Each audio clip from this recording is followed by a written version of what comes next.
कहानी की शुरुआत होती है एक घने जंगल को दिखाते हुए। एक आदमी पागलों की तरह भाग रहा था, इस उम्मीद में कि शायद उसे इस जंगल से भाग निकलने का कोई रास्ता मिल जाए। लेकिन ये जंगल इतना घना था कि यहाँ से बाहर जाने का कोई रास्ता नहीं नजर आ रहा था। यह आदमी सूरज को देखते हुए आगे बढ़ता है, लेकिन अब सूरज भी धीरे धीरे ढल रहा था। मगर इस आदमी ने भागना नहीं छोड़ा। भागते भागते एक पॉइंट आया जहाँ एक बोर्ड पर लिखा हुआ था पॉइंट ऑफ नो रिटर्न, यानी वहाँ से कोई वापस नहीं जा सकता। साथ ही इस बोर्ड पर नंबर 108B लिखा हुआ था। ये देखकर वो और भी ज्यादा परेशान हो जाता है। धीरे धीरे अंधेरा और बढ़ने लगा और पूरे जंगल में एक अजीब सा खौफ फैल गया। तभी अचानक एकदम से सारे परिंदे उड़कर वहाँ से चले जाते हैं। इस आदमी के कई मील के सफर के बाद भी उसे पूरे जंगल में कोई भी एक जंगली जानवर नहीं दिखाई दिया। न जाने ऐसा क्या था जिसे जंगली जानवर भी डर रहे थे। डर के मारे वह आदमी और भी तेजी से भागने लगा, लेकिन कई घंटों का सफर करने के बाद वह आदमी अचानक एक जगह पर आकर रुक गया और उसके चेहरे पर मायूसी छा गई, क्योंकि उसके सामने वही 108 नंबर वाला साइन बोर्ड था जिस पर लिखा हुआ था पॉइंट ऑफ नो रिटर्न। अब आदमी को समझ आया कि चाहे मैं जितना भी भागूं पर इस जंगल से निकल नहीं सकता, इसलिए अब वो वहां छुपने की जगह ढूंढने लगा। लेकिन वहां उसे छुपने के लिए कोई सेफ जगह नहीं मिली, इसीलिए अब वो पेड़ के ऊपर चढ़ जाता है। पर तभी उस पेड़ की टहनी टूट गई, जिससे वो आदमी काफी ऊंचाई से नीचे जमीन पर आ गिरा। पेड़ से गिरने के बाद वो बहुत ज्यादा जख्मी हो चुका था। उसे काफी गहरी चोटें आई। इससे पहले कि वो बेहोश हो जाता तभी अचानक जमीन हिलने लगी और अजीब सी गुर्राने की आवाजें आने लगी। वो आवाजें सुनकर आदमी के गले में सांसें अटक गईं। तभी अचानक कोई उसे खींच कर ले गया। खींचने वाला कौन था ये नहीं दिखाया गया, लेकिन हमें उस आदमी की दर्द भरी चीखें सुनाई दी गई। इस इंसिडेंट के 6 दिन बाद हमें शहर में मीना नाम की एक लड़की को दिखाया जाता है जो एक बर्ड शॉप में काम करती है। तभी उसका बॉस आता है और मीना को एक गोल्डन पैरट को शहर से दूर एक जू में डिलीवर करने का ऑर्डर देता है। मीना बॉस की बात को मानते हुए अब उस पैरट को डिलीवर करने जाती है। मीना गाड़ी में बैठकर अपने मोबाइल में उस जू का लोकेशन सेट कर लेती है और अपने सफर पर निकल पड़ती है। शहर से बाहर निकलने के बाद वो एक बोर्ड पर बहुत सारे लोगों के मिसिंग फोटोज देखती है, यानी वहाँ पर कई सारे लोग गायब हो चुके थे। लेकिन मीना उन पर ज्यादा ध्यान नहीं देती और आगे बढ़ने लगती है। आगे बढ़ते दौरान मीना शॉर्टकट लेते हुए जंगल के रास्ते से गुजरती है ताकि वो जल्दी से इस पैरट को जू तक डिलीवर कर दें, और वो पहुंच गई जंगल के बीचों बीच। ये वही जगह है जहाँ हम पहले एक आदमी को गायब होते देख चुके हैं। वहाँ आकर मीना बुरी तरह से फंस चुकी थी। वो अपने मोबाइल पर मैप देखती है, लेकिन वहाँ मोबाइल के सिग्नल नहीं आ रहे थे और उसके कार का रेडियो भी काम नहीं कर रहा था। मीना अब वहाँ से वापस निकलने लगी, लेकिन अब उसे वहाँ से बाहर निकलने का रास्ता समझ नहीं आ रहा था। थोड़ी देर बाद मीना की गाड़ी भी खराब हो गई। मीना गाड़ी से बाहर निकलती है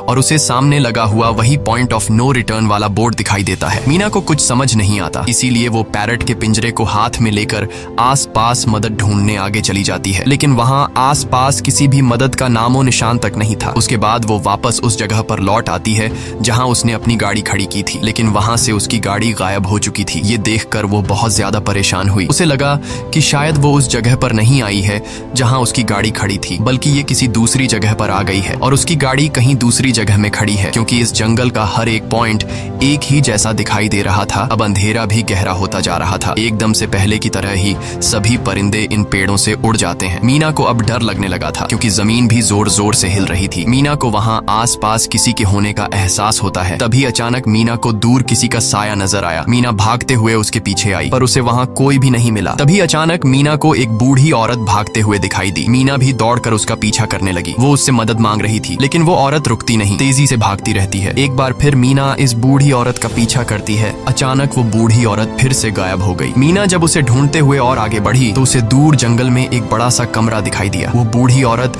उस कमरे के दरवाजे को खोलकर मीना से कहती है, अगर जिंदा रहना चाहती हो तो जल्दी से अंदर आओ। ये सुनते ही मीना बिना सोचे समझे दौड़ते हुए उस कमरे की तरफ गई। मीना के अंदर आते ही उसने गेट को लॉक कर दिया। मीना देखती है कि ये कोई अजीब सा कमरा है जिसमें एक बहुत बड़ा सा मिरर लगा हुआ था। उस बूढ़ी औरत के साथ यहाँ 2 और लोग भी थे। मीना घबरा कर उन लोगों से पूछती है, ये कौन सी जगह है? इस पर उस बूढ़ी औरत ने जवाब दिया कि इस जगह को हम दी कोब कहते हैं। मेरा नाम है मैडलिन, ये लड़की है कियारा और इस लड़के का नाम है डेनियल। बूढ़ी औरत मीना से कहती है कि अभी बातचीत का वक्त नहीं है, तुम जल्दी से हमारे साथ मिरर के सामने खड़ी हो जाओ, क्योंकि कोई हमें देखने आने वाला है। मीना पूछती है, आखिर हमें कौन देखने आ रहा है? तो वो बूढ़ी औरत उससे कोई जवाब नहीं देती। एकदम बाहर से अजीब सी आवाजें आने लगी। मीना डर के मारे पूछती है कि ये आवाज किस चीज की है? तो कियारा मीना को बताती है कि इन्हें हम वॉचर्स कहते हैं। वे शीशे के दूसरे ओर से हमें देख रहे हैं, पर हम उन्हें नहीं देख सकते। वे हर रात सूरज ढलने के बाद यहाँ आते हैं और हमें देखते रहते हैं जब तक सुबह का सूरज नहीं निकल आता। तभी शीशे के दूसरी तरफ से शोर आने लगा। मीना पूछती है, ये शोर कैसा है? उस बूढ़ी औरत ने बताया कि वॉचर्स तुम्हारे आने से खुश हैं, तुम्हें यहाँ देखकर तालियां बजा रहे हैं। मीना बुरी तरह से कंफ्यूज थी, वो जल्द से जल्द यहाँ से निकलना चाहती थी। मैडलिन जिन्हें वॉचर्स कह रही थी, न तो अब तक मीना ने उन्हें देखा और न ही किसी और ने देखा था। रात गुजर जाती है, सुबह होने पर ये लोग उस जगह से बाहर निकल आते हैं। मैडलिन बताती है कि वे वॉचर्स सिर्फ रात में ही बाहर निकलते हैं, दिन के वक्त हम लोग जंगल में आजाद घूम सकते हैं। मीना रात भर यही सोच रही थी कि कब सुबह होगी और जल्दी से मैं इस जंगल से बाहर निकल जाऊं, इसीलिए वह फौरन जंगल से बाहर निकलने का रास्ता ढूंढने लग जाती है। तब मैडलिन बाकी सबको उसे रोकने से मना कर देती है, जैसे कि वह जानती हो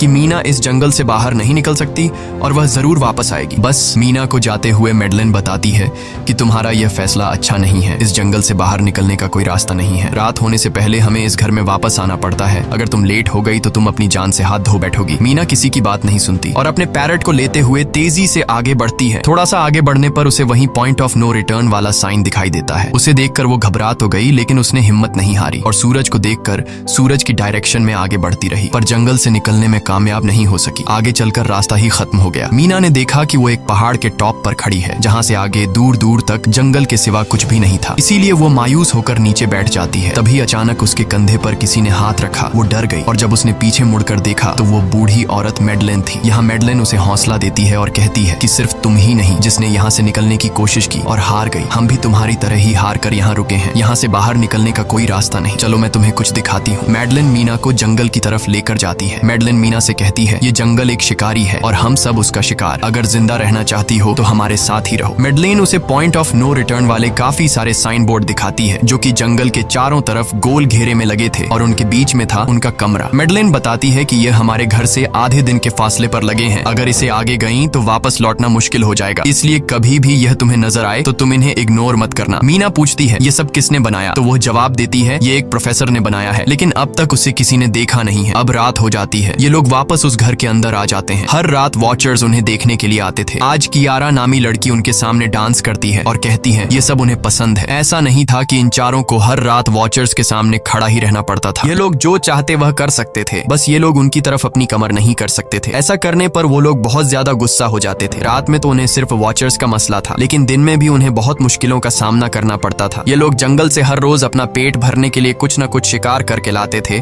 जिससे उनका गुजारा हो जाता। अगले दिन कियारा और मीना दोनों जंगल में शिकार करने जाती हैं। मीना कियारा से पूछती है कि आखिर ये वॉचर्स चाहते क्या हैं? कियारा बताती है, मुझे भी कुछ खास नहीं पता, लेकिन मैडलाइन कहती है कि ये वॉचर्स हमें देखते हैं, हमें ऑब्जर्व करते हैं, लेकिन अगर हमने वॉचर्स को देखा तो हम पागल हो जाएंगे, क्योंकि वॉचर्स बहुत ही खूंखार दिखते हैं। कियारा अब उसे एक गड्ढा दिखाती है और कहती है, ऐसे बहुत से गड्ढे इस जंगल में मौजूद हैं। दिन के वक्त सारे के सारे वॉचर्स उन गड्ढों में रहते हैं और रात में वो यहाँ से बाहर निकल आते। दिन के वक्त ये लोग इसलिए बाहर नहीं आ सकते क्योंकि सूरज की रोशनी उनकी स्किन जलाती है। कियारा मीना को बताती है कि वो 5 महीने पहले अपने पति के साथ इस जंगल में आई थी और तब से वो दोनों यहाँ फंसे हुए थे, पर आज से 6 दिन पहले मेरा पति जंगल में रास्ता ढूंढने निकला है। मुझे उम्मीद है कि वो जरूर वापस आएगा और हम सबको यहाँ से सेफली ले जाएगा। यहाँ हमें मालूम होता है कि असल में कियारा का हस्बैंड वही आदमी था जिससे हमने मूवी के स्टार्ट में देखा था, जिसे कोई यहाँ से खींच कर ले गया और अब वो मारा जा चुका है। इस तरह से बातें करते हुए ये दोनों कमरे के पास वापस लौट आए। यहाँ मैडलिन ने मीना को 3 रूल समझाती है जिंदा रहने के लिए। सबसे पहला ये कि वो रात के वक्त घर का दरवाजा नहीं खोलेगी, दूसरा रात में वो आईने की तरफ अपनी कमर नहीं करेगी और तीसरा ये कि दिन के वक्त वो उन गड्ढों के पास नहीं जाएगी और जितना हो सके रोशनी में रहेगी। जब तक तुम इन रूल्स को फॉलो करोगी तब तक तुम जिंदा रहोगी। लेकिन मीना को मैडलाइन की बातों पर बिल्कुल भी भरोसा नहीं होता। अब उस रात मीना इन वॉचर्स के बारे में जानना चाहती थी, इसीलिए वो शीशे के साथ कान लगाकर आवाजें सुनने की कोशिश करती है। जब उसे कुछ सुनाई नहीं देता तो मीना को मैडलिन की बताई गई वॉचर्स की बातें फेक लगने लगती हैं, इसलिए वह रूल्स को तोड़ते हुए अपनी कमर को शीशे की तरफ करके सो जाती है और ऐसा करने पर इन वॉचर्स को गुस्सा चढ़ जाता है। वो लोग जोर जोर से उस शीशे को मारने लग जाते हैं। शोर से मैडलाइन भी उठ जाती है और वह जल्दी से मीना को शीशे की तरफ खड़े रहने को कहती है और तब जाकर वो वॉचर्स का गुस्सा शांत होता है। यानी जब इंसान वॉचर्स को अपनी पीठ दिखाते हैं तो वह उसे खुद की इंसल्ट मानने लगते हैं। ये रात भी गुजर जाती है और अगले दिन मीना डेनियल के साथ शिकार पर निकलती है। वो डेनियल से पूछती है, क्या आज तक तुमने किसी वॉचर को देखा है? जिस पर डेनियल ने जवाब दिया कि मैंने भी आज तक वॉचर्स को नहीं देखा और जो भी वॉचर्स को देखता है वो जिंदा नहीं बच पाता। तब मीना डेनियल को समझाती है कि मुझे लगता है कि ये सब मैडलाइन की बनाई हुई कहानियां हैं जिसके अंदर वो हमें फंसा रही है। हमें जरूर उन गड्ढों को जाकर चेक करना चाहिए, शायद हमें यहाँ से बाहर जाने का कोई रास्ता मिल जाए। डेनियल भी यहाँ रहकर बहुत ज्यादा तंग हो चुका था और वो भी किसी तरह से रास्ता ढूंढकर इस जंगल से भाग निकलना चाहता था। इसलिए वो मीना की बात मान लेता है और वो दोनों गड्ढे के पास पहुंच जाते हैं। अब मीना अपने आप को रस्सी से बांधकर इस गड्ढे के अंदर उतरती है। रस्सी का दूसरा सिरा डेनियल ने पकड़ा हुआ था ताकि अगर मीना को कुछ भी हो वो जल्दी से मीना को बाहर की तरफ खींच ले। मीना नीचे गड्ढे में पहुंच जाती है जहां उसे बहुत सारा इंसानों का सामान मिलता है। मीना उस सामान को इकट्ठा कर लेती है। ये सारा सामान उन लोगों का था जो जंगल में वॉचर्स के शिकार हो चुके थे। डेनियल रस्सी के सहारे कैमरा, साइकिल और जरूरत का सारा सामान को बाहर ले आता है। मीना अब नीचे इंतजार करती है कि डेनियल कब रस्सी नीचे फेंकेगा और मैं ऊपर चली जाऊंगी। और इससे पहले कि मीना उस गड्ढे से बाहर निकल पाती, उसे गड्ढे के अंदर किसी के आने की हलचल सुनाई देती है। मीना जल्दी से डेनियल को रस्सी नीचे फेंकने की आवाज देने लगती है, लेकिन तभी मीना को पकड़ने के लिए एक वॉचर का हाथ बढ़ने लगता है। पर मीना धूप में खड़ी थी, इसलिए जब उस वॉचर के हाथ पर सूरज की रोशनी पड़ी तो उसका हाथ जलने लगा। इतने में डेनियल ने नीचे मीना के पास रस्सी फेंकी और मीना फौरन जल्दी से बाहर निकल आई। मीना पूरी तरह से डर गई थी। ये लोग उस सारे सामान को लेकर अपनी सेफ हाउस में आ गए, जहां मैडलिन ने उससे पूछा, ये सामान तुम्हें कहां से मिला? ये लोग झूठ बोल देते हैं कि ये सामान उन्हें इस जंगल से मिला। मैडलिन को इस जंगल में रहते हुए बहुत अरसा गुजर चुका था। वो जानती थी कि ये सामान उसे जंगल से नहीं बल्कि एक गड्ढे से मिला होगा। वो मीना से पूछती है, बताओ तुमने गड्ढे के अंदर क्या देखा? लेकिन मीना उसे कुछ नहीं बताती। ये लोग बहुत खुश थे कि आज रात ये लोग वॉचर्स को देख पाएंगे, क्योंकि मीना को गड्ढे के अंदर एक कैमरा मिला था। डेनियल किसी तरह जुगाड़ करके उस कैमरा को टीवी के साथ अटैच कर लेता है ताकि ये लोग भी टीवी पर वॉचर्स को देख पाएं। मैडलिन बार बार उन्हें समझाती है कि ये तुम लोग गलत कर रहे हो, लेकिन ये दोनों उसकी एक बात भी नहीं सुनते। आज रात ये लोग वॉचर्स के इंतजार में बैठे थे ताकि उन्हें वो देख पाए, लेकिन काफी रात होने के बावजूद भी आज कोई वॉचर उन्हें देखने नहीं आया और अब कुछ देर बाद उनके साथ कुछ अजीब सा होने वाला था। ये लोग बातचीत में मसरूफ थे कि तभी उनका दरवाजा खटखटाया जाता है, यानी दरवाजे पर किसी ने दस्तक दी। उन्होंने जल्दी से टीवी की तरफ देखा तो वहां उन्हें इंसानी टांगे दिखाई दे रही थीं। बाहर जो कोई भी था वो कियारा के हस्बैंड की आवाज में बात कर रहा था और वो जल्दी से दरवाजा खोलने को कह रहा था। कियारा को लगा कि जरूर उसका हस्बैंड यहाँ से बाहर निकलने का रास्ता ढूंढ आया है। वो जल्दी से उठकर दरवाजा खोलने के लिए जाती है, लेकिन मैडलिन बीच में आकर दरवाजा खोलने नहीं देती। वो कहती है कि मैं जानती हूँ बाहर तुम्हारा हस्बैंड नहीं है, क्योंकि मैडलिन जानती थी कि रात के इस अंधेरे में कोई भी इंसान इस कमरे तक नहीं पहुंच सकता। लेकिन कियारा को मैडलिन की बातों पर यकीन नहीं होता और वो दरवाजा खोलने की कोशिश करती है, जिसके बाद मैडलिन कियारा से कहती है कि वो तुम्हें फंसा रहा है, तुम उसका इम्तिहान ले लो, तुम उसे कोई ऐसी बात पूछो जिसके बारे में सिर्फ तुम या तुम्हारा हस्बैंड जानता हो। कियारा बाहर खड़े हुए इंसान से एक किताब के बारे में सवाल करती है जिसके बारे में उसे पता होना चाहिए था, लेकिन जब बाहर खड़ा हुआ इंसान कोई जवाब नहीं देता तो ये समझ जाते हैं कि ये वॉचर ही है। ये लोग जब दरवाजा नहीं खोलते तो वॉचर उनके बाहर लगाए हुए कैमरा को तोड़ देता है और यहाँ हमें एक बात पता चलती है कि वॉचर्स इंसान के रूप में भी खुद को बदल सकते हैं। वॉचर्स उनकी इस हरकत पर बहुत ज्यादा गुस्सा हो गए थे। वे बहुत तेजी से शीशे को मारने लगे, जिससे शीशे में एक बड़ा क्रैक भी आ जाता है। लेकिन यहाँ मैडलिन समझदारी दिखाते हुए सबको लाइन से शीशे की तरफ खड़ा कर देती है, जिससे वॉचर्स का गुस्सा थोड़ा बहुत ठंडा हो जाता है और वे वहां से चले जाते हैं। अब यहाँ मीना मैडलिन को बताती है कि हमने गड्ढे में से ये सारा सामान चुराया था। ये सुनकर मैडलिन बहुत ज्यादा गुस्सा हो जाती है कि तुम लोगों ने दूसरा रूल भी तोड़ दिया। अगली सुबह मैडलिन उस गड्ढे से लाया हुआ सारा सामान उठाकर वापस उसी गड्ढे में फेंक देती है, जिससे उन वॉचर्स का गुस्सा थोड़ा शांत हो जाता है। मगर अब इन लोगों को जंगल में बहुत ही ज्यादा अजीब चीजें दिखाई देना चालू हो गई थी और उसका सबसे ज्यादा असर डेनियल पर होता है। डेनियल अचानक बात बात पर बहुत ज्यादा गुस्सा करने लग जाता है। दूसरी तरफ कियारा, जिससे पहले उम्मीद थी कि उसका हस्बैंड जिंदा है और वो यहाँ आकर उसे यहाँ से बचा लेगा, लेकिन अब उसे पता चल चुका था कि उसका हस्बैंड अब वापस नहीं आएगा, जिसकी वजह से वह अंदर ही अंदर पूरी तरह से टूट चुकी थी और वो डिसाइड करती है कि वह वॉचर्स के इन गड्ढों में कूदकर अपनी जान दे देगी, क्योंकि अब उसके पास जीने की कोई वजह नहीं रही। वह ऐसा करने ही वाली होती है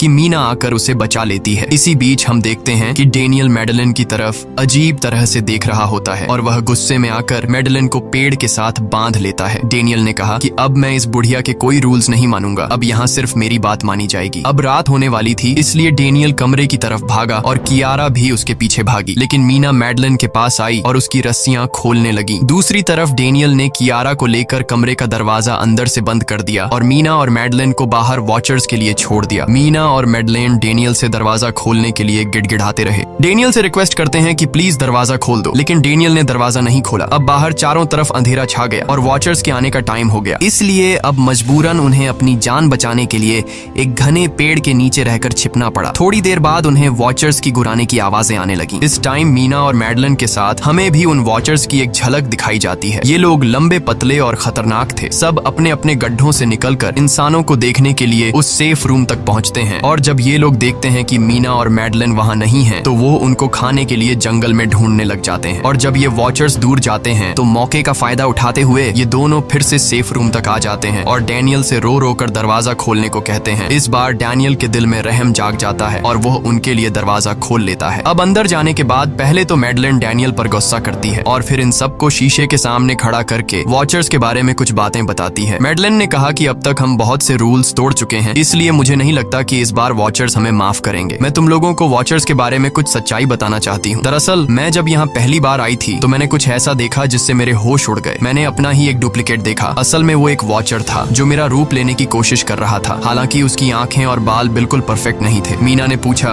कि आखिर ये वॉचर्स हैं क्या चीज, जिस पर मैडलिन ने जवाब दिया कि ये सारे क्रीचर्स फेरीज हैं जो किसी जमाने में इंसानों के साथ मिलकर रहते थे। फेरीज पंखों वाले एक जादुई जीव थे, लेकिन वक्त गुजरने के साथ इंसानों को फेरीज की शक्तियों से डर लगने लगा। इसीलिए इंसानों ने फेरीज को खत्म करने का सोचा। इंसानों की तादाद ज्यादा थी, इसलिए फेरीज इंसानों का मुकाबला नहीं कर पाए। इंसानों ने इन फेरीज को जंगल में एक बहुत बड़े गड्ढे के अंदर कैद कर लिया और उन्हें श्राप से हमेशा हमेशा के लिए इस गड्ढे में बंद कर दिया। उसके बाद फेरीज कई 100 सालों तक उस गड्ढे में कैद रहे, लेकिन फिर वक्त के साथ उन्होंने जमीन के अंदर खुदाई करके निकलने के रास्ते बना लिए। आज वही फेरीज वॉचर्स के रूप में गड्ढों से निकलकर हमारे सामने आते हैं। हालांकि कई 100 सालों तक जमीन के अंदर रहने की वजह से उन्होंने अपने पंख और जादुई शक्तियां खो दी और साथ ही उन्हें सूरज की रोशनी से तकलीफ होने लगी, लेकिन अब भी उनमें रूप बदलने की शक्ति है। इस पर डैनियल ने मैडलिन से पूछा कि ये वॉचर्स हमसे क्या चाहते हैं और ये हर रात हमें देखते क्यों हैं, जिस पर मैडलिन ने बताया कि ये वॉचर्स एक बार फिर से जंगल से निकलकर इंसानों के बीच रहना चाहते हैं, लेकिन अपने असली रूप में ये इंसानों के बीच नहीं रह सकते। इसीलिए उन्होंने हमें यहाँ रखा हुआ है ताकि हमें देखकर हमारा रूप ले सकें और हमसे आज के दौर के तौर तरीके सीखकर इंसानों के बीच रह सकें। मैडलिन ये सब बातें बता ही रही थी कि अचानक सभी वॉचर्स वापस लौट आए और जब वॉचर्स को पता चलता है कि मैडलिन और मीना वापस अपने कमरे में आ गए हैं तो वो सब गुस्से से भड़क उठे और दरवाजा तोड़ने की कोशिश करने लगे। इन चारों ने टेबल को खींचकर दरवाजे के सामने रख दिया ताकि दरवाजा वॉचर्स तोड़ न सके, लेकिन वॉचर्स की ताकत काफी ज्यादा थी और इन चारों को पता चल चुका था कि जल्द ही वॉचर्स अंदर आ जाएंगे और उन्हें मौत अपनी आंखों के सामने दिखाई दे रही थी। तभी उन्होंने देखा कि टेबल को घसीटकर दरवाजे तक ले जाने की वजह से कारपेट पलट गई है। जब उन्होंने कारपेट हटाया तो उन्हें नीचे एक बड़ा लोहे का गेट नजर आया। उन्होंने जल्दी से गेट खोला तो उन्हें पता लगा कि नीचे एक बहुत बड़ा बंकर है। ये लोग जल्दी से उस बंकर के अंदर घुस गए और ऊपर से लोहे का गेट बंद कर दिया। ये लोग इस बात को लेकर परेशान थे कि ये बंकर यहाँ पर मौजूद था और इन लोगों को पता भी नहीं चला। इस बंकर के नीचे बहुत फैसिलिटीज थी, हजारों दिन का खाना, एक कंप्यूटर और भी बहुत सारा जरूरत का सामान रखा था। मीना जानना चाहती थी कि आखिर ये जगह किसने बनाई, इसीलिए वो उस कंप्यूटर को ऑन कर लेती है। उस कंप्यूटर में बहुत सारा डेटा सेफ था, जिसे खोलने पर उन्हें पता चलता है कि ये सारी जगह प्रोफेसर मार्टिन ने बनाई थी। असल में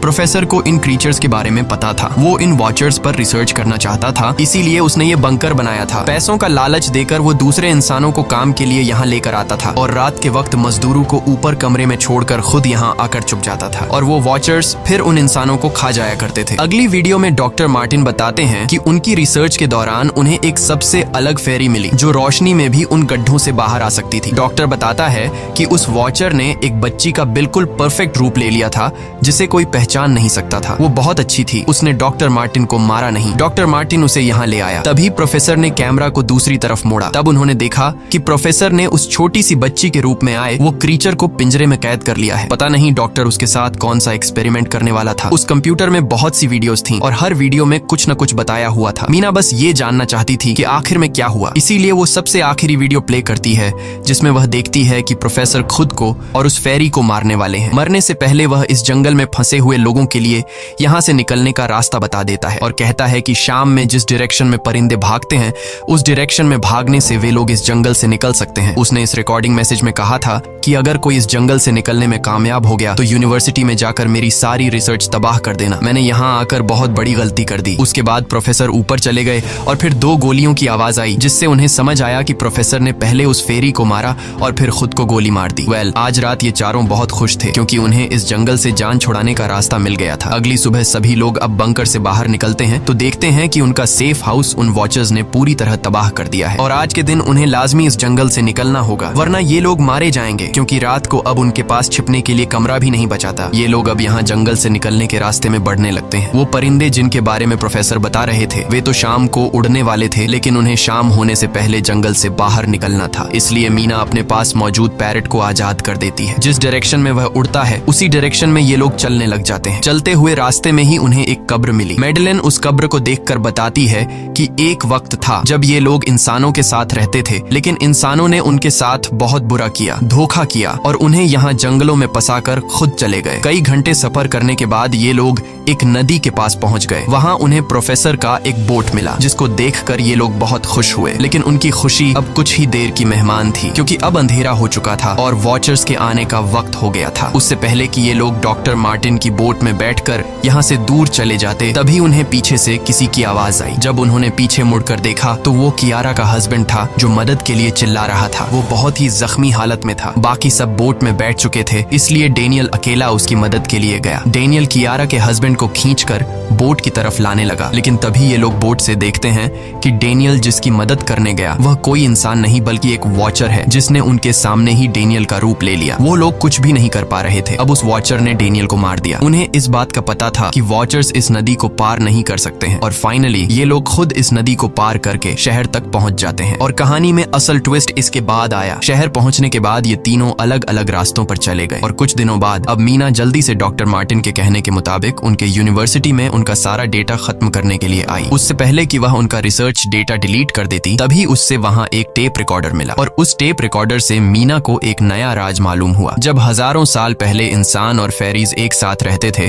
तो तब उनकी शादी भी हुआ करती थी। इंसान और फेरी के मिलन से जो बच्चे पैदा होते थे उनमें इंसान और फेरी दोनों के गुण होते थे। उन्हें हाफलिंग्स कहा जाता था। उन हाफलिंग्स में एक खासियत थी कि वे रूप बदलने में इतने माहिर होते थे कि वे किसी मरे हुए इंसान का रूप भी बदल सकते थे। प्रोफेसर का मानना था कि जब इंसानों ने फेरीज को जंगल के अंदर गढ़ों में कैद कर लिया था, तब हाफलिंग इंसानों के बीच अपना रूप बदलकर चुपके से रहने लगे और वो आज भी किसी न किसी रूप में इंसानों के बीच मौजूद है। मीना जब प्रोफेसर के ऑफिस में आई और वहाँ पर जांचबीन करने लगी तो वहाँ उसके हाथ कुछ ऐसी तस्वीरें लगी जिसने उसके होश उड़ा दिए। उसने देखा कि तस्वीर में जो प्रोफेसर के साथ लेडी खड़ी है वो कोई और नहीं बल्कि मैडेलिन है और असल में मैडेलिन प्रोफेसर की वाइफ है। वो कंफ्यूज हो जाती है कि मैडेलिन ने उसे यह बातें क्यों नहीं बताई। इस भारी कंफ्यूजन को शेयर करने के लिए वो कियारा के पास आती है और उसे बताती है कि जिस मैडेलिन से हम जंगल में मिले थे वो असल में प्रोफेसर मार्टिन की वाइफ है, लेकिन उसने हमें यह सच्चाई इसलिए नहीं बताई क्योंकि वो खुद एक इंसान नहीं बल्कि एक रूप बदलने वाली फेरी थी। मैंने जब रिसर्च किया तो मुझे पता चला कि काफी साल पहले प्रोफेसर की वाइफ